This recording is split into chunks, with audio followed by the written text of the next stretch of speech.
Greetings.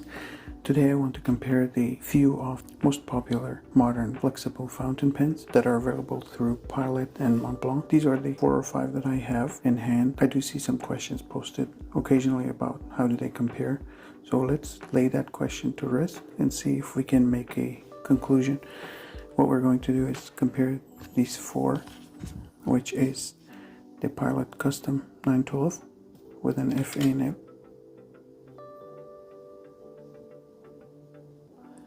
inked with Pilot Blue.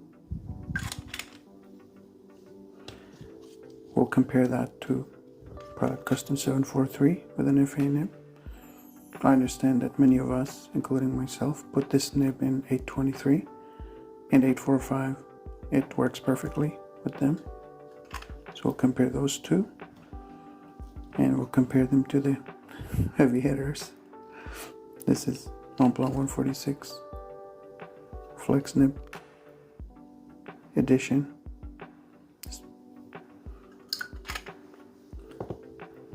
And then the bigger brother is the Montblanc 149 Flex Nib calligraphy edition. For bonus, we're going to compare all of these to the Montblanc 146 Gold Leaf calligraphy edition. The gold leaf calligraphy is special edition. Most of the gold leaves now come with medium nib out of the box. This one came with a flex nib calligraphy nib. And we can compare those briefly with a dip pen and see how they perform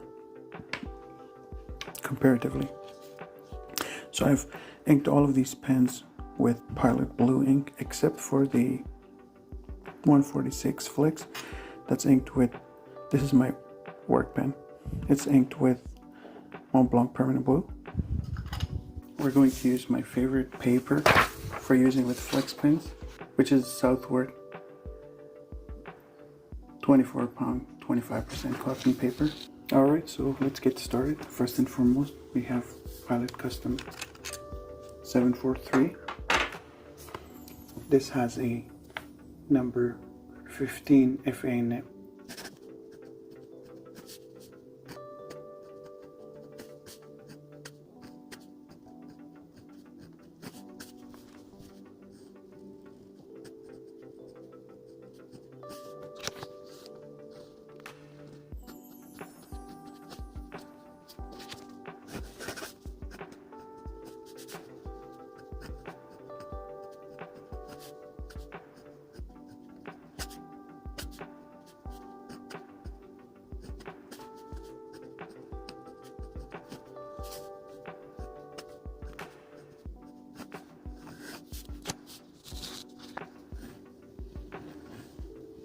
Doing much better. So the maximum flicks I can get is about here. When I push it more, it does not become more wider. It does not get wider. How about wetness? We just primed it, so it should be pretty wet. I guess it needs a little bit of priming before it gets going. And then the other thing we have to mention that the thinness of the lines that this pen can achieve compared to the others. This can probably get a Pilot medium size lines. We'll move on to Pilot Custom 912. The story behind this pen is that because the minimum line width that you can get is so wide, I went ahead and ground this to almost a needle point.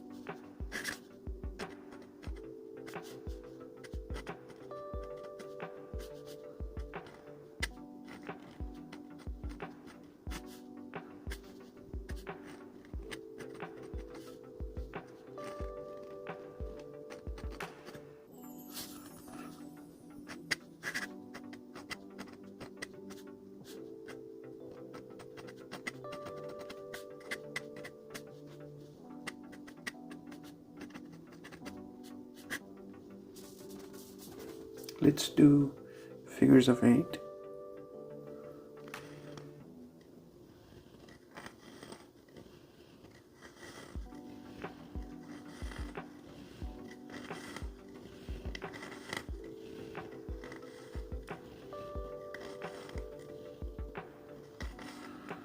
So that's the limit of how wide I can get this to draw before it doesn't go any wider.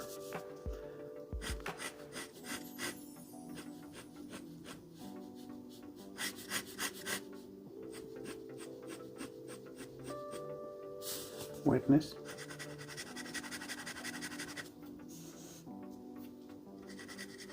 This ink is moderately wet. It's not the wettest ink in the block, but pretty good. So that's custom thickest and thinnest lines that we were able to achieve.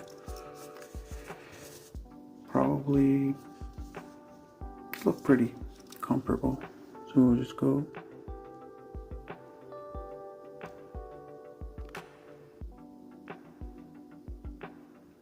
.27.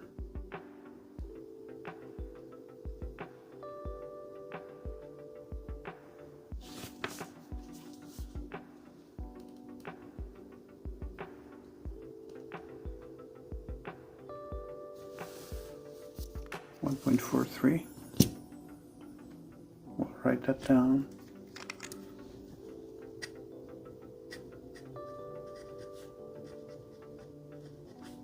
Millimeter. And the thinnest line that we are able to achieve is the thinnest line that we can achieve, 0.27.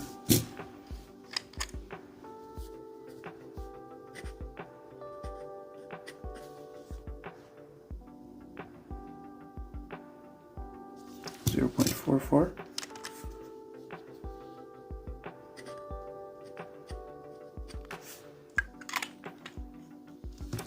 And the thick 1.4. Let us move on to Montblanc 146 flex nib. We'll do 1 to 5 and then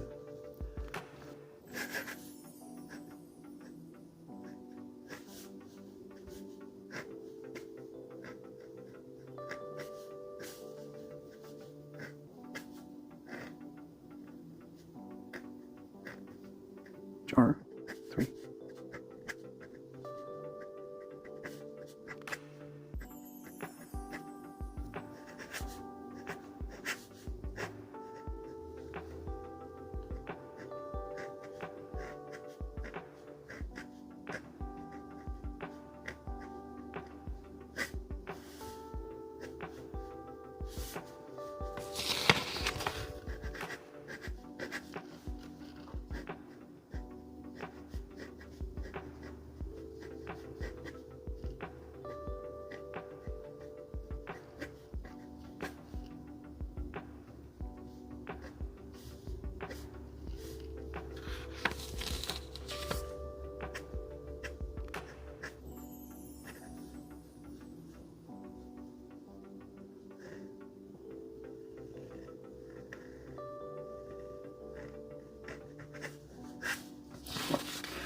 Let's do figures of 8.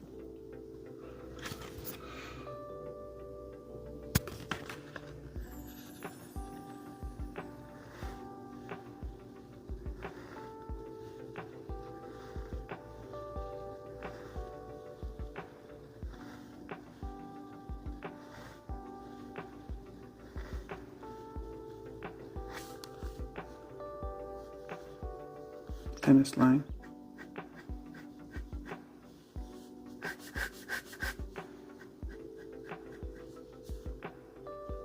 Wetness.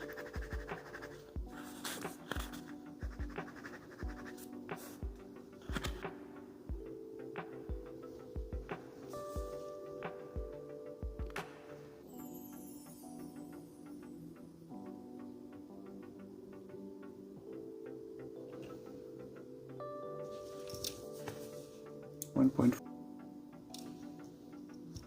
0.38. Last but not least, the Montblanc 149 Flex. This has the largest nib in the block. 1, 2, 3.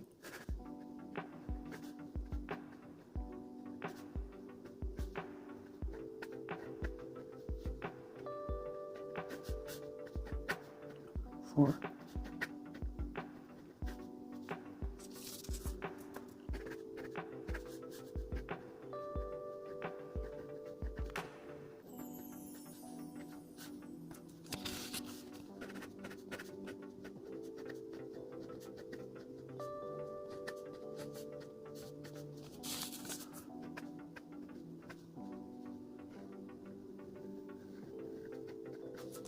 All right, here we go, torture.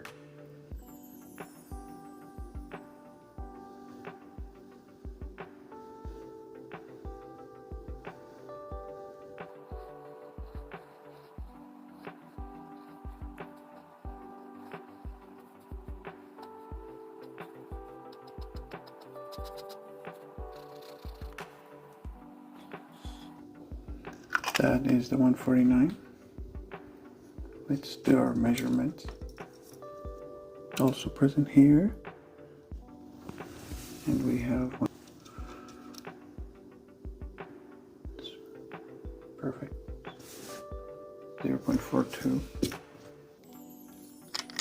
Test our gold leaf calligraphy flex nib, which is slightly different than the one on the Legrand calligraphy. I noticed this recently. There's a 4810 designation on top part of the nib, whereas on the Legrand there isn't. So that's a little bit of a difference.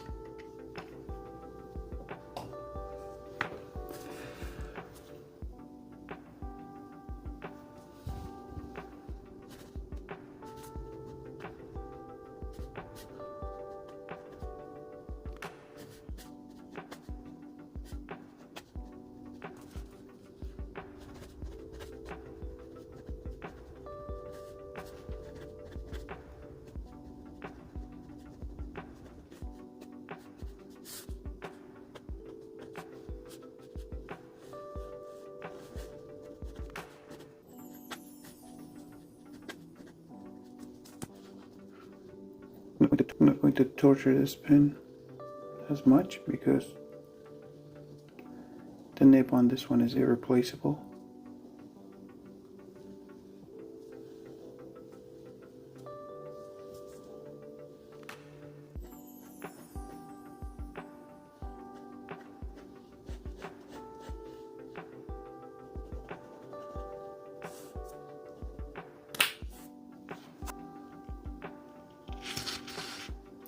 .6, 0.43,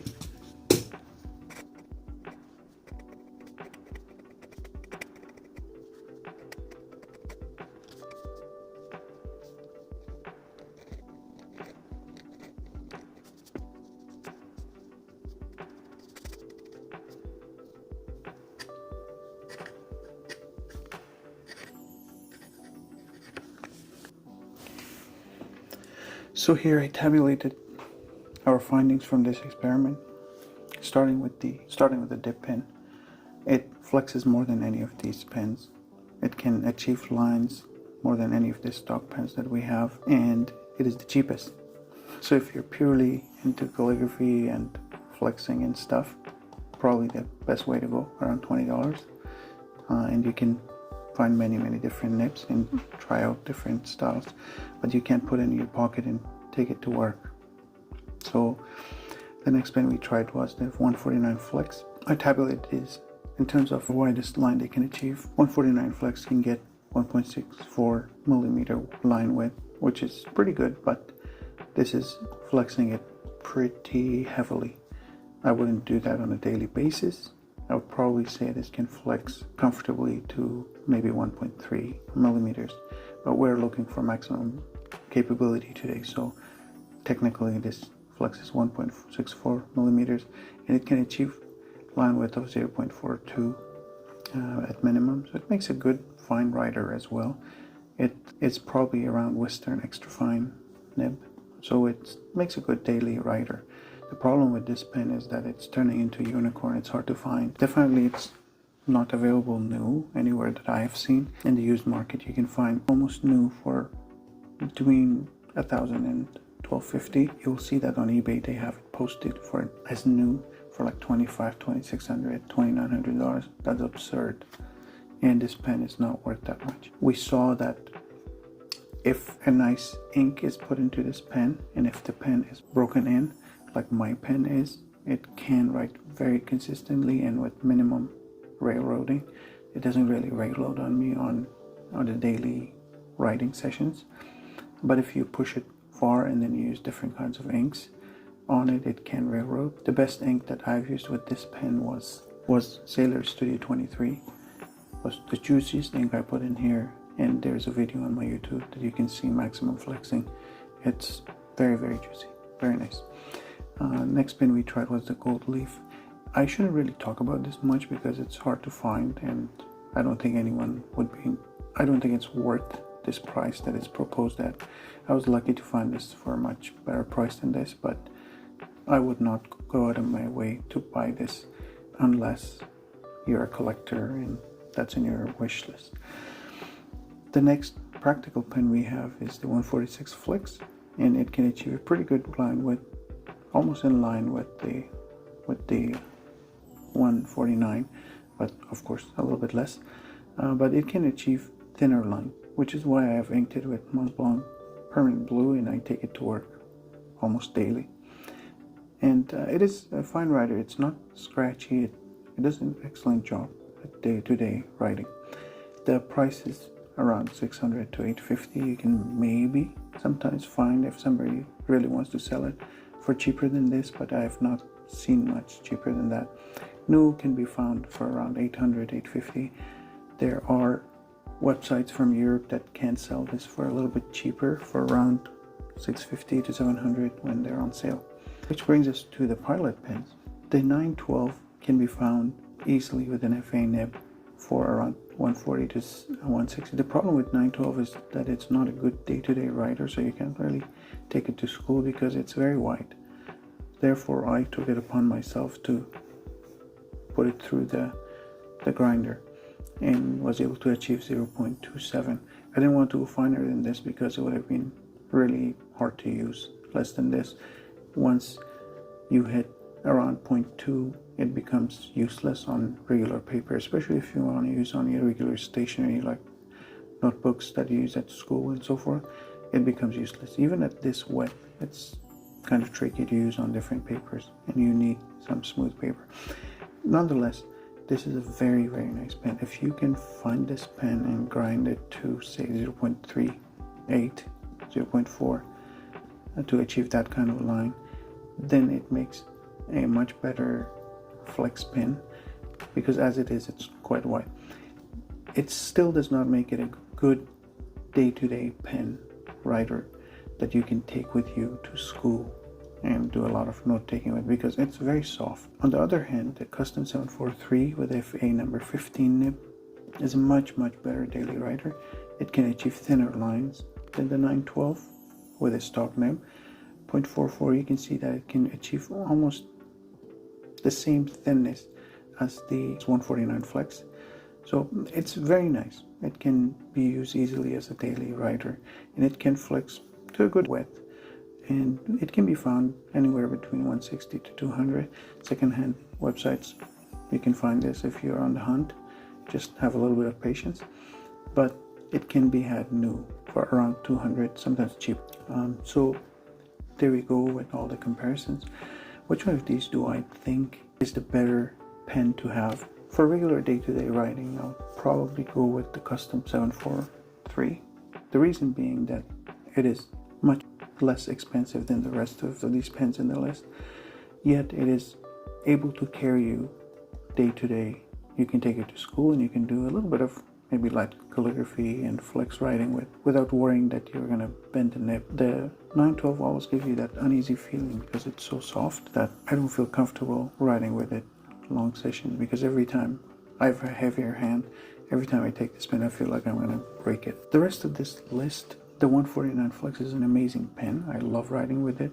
I have it with me most of the times. The problem is that it's hard to find, and if you spring the nib, the tines, it's hard to fix. To fix this, Montblanc will charge you an arm and a leg. So if you spring this nib, send it to Montblanc and they have to change the nib, it will cost you around $1,500, and it's absurd. It doesn't make any sense to pay that kind of money to fix this nib. And I've actually asked the repair shop what they would do if we were to put that nib in another Montblanc pen. And if we ask for it, they said it will be $1,600 to $1,800 because it's considered a bespoke nib. So it would make a very nice daily writer just by the virtue of it being very hard to find. I would probably recommend keeping it at home or writing it for pleasure every now and then with it, and being very careful with it because fixing it is expensive. The gold leaf, let's not talk about this. It's there. If you're a collector, you probably have one, and it's a beautiful pen, writes very beautifully, but this price is prohibitive. The 146, very nice pen. If I were to choose out of all of these one to carry with me, I would take the 146, me personally, because it flexes pretty widely and it can achieve very thin lines. So those are my criteria. And for this price, yes, it's not easy to justify buying these compared to these other two that are available, but it writes smoother than both of these, and it flexes with much more confidence than both of these. The line width that you achieve with the 146 flex is achieved with much more ease than you would with the custom 743, and the bounce back and the line width, the thinness that you get is a lot more comfortable and reassuring than custom 912. So at the end of the day, the best way to make a decision on these is to hold one in hand and try each one of these, but I understand not everyone can. I hope that this video helped one or two people make the right decision. For me, I am blessed. I do have all of these pens like we just saw to experiment with. I love the 149 and I carry it with me every day. The 146 is pretty much my work pen. The custom 912 and 743, they're okay. They write well. This would make a good work pen, but I really take no pleasure in writing with it as opposed to the 146 and 149. The dip pen is just there. What can I say? I hope that this presentation was both informative and enlightening. I look forward to any questions that you might have, and I hope that this helped one or two people make the right decision on which one of these fine writing instruments to go with. I hope that you have a great day. Goodbye.